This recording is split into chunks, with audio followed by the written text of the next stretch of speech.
Back in the summer of 2006, this technology was purely an idea on a napkin. We did not know if this was going to be successful or not, but yet we had the background, the elements that gave us the confidence that if there was sufficient funding support and the right team to make it happen, we could actually create a real technology out of it and prove what was purely an idea on paper to reality.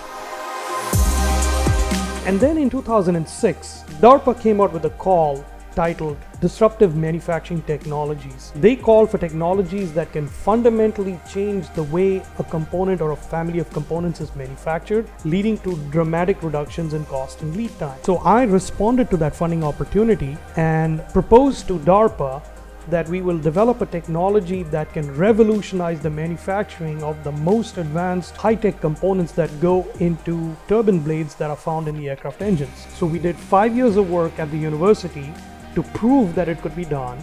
We developed a technology that would lead to 50% cost reduction in the cost of making these components and lead to an acceleration by 10 times. And when we knew it was possible in reality, that's when we decided we're not just going to shut this down as a government-funded project with a few PhDs and masters. We're actually going to go and commercialize this technology.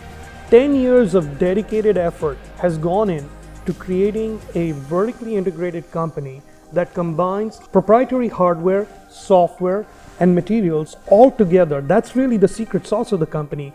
And now, beyond the initial proof of concept, we have made castings in half a dozen alloys.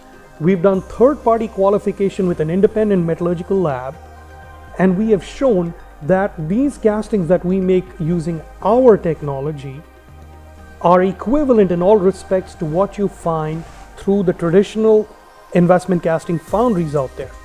And that tells us that it actually works, and it works not just for one part of one alloy, but it works across a wide range of alloys and a wide range of geometries. We are on the doorstep of scaling to industrialization. We have a 3D printing technology which allows us to print in very thin, fine layers of 100 microns each, which is close to the diameter of human hair. That's how thin it is. And we print these layers one at a time using a proprietary material that we've developed in our machines, which is also our proprietary design. And by doing that, we eliminate the upfront investment that's required in tooling, all the tooling costs, all the lead time to get the tooling made, and we take out all these other steps, each of which can contribute to a defect or a scrap in the part. We eliminate all of those and replace them with a single step, which gives us a 3D printed ceramic shell, and it gets then post-processed and fired in a furnace in exactly the same way as how it's done in the foundries today, where you have to fire the shell to get the final properties in the ceramic to make it ready for metal casting. So what would take 2 years to make can now be done in 6 to 10 weeks. We have at least half a dozen industry verticals: aviation or aircraft engines, industrial gas turbines, medical implants. We can make a custom-matched implant that perfectly fits that individual patient's body, custom designed and custom matched knees and hips.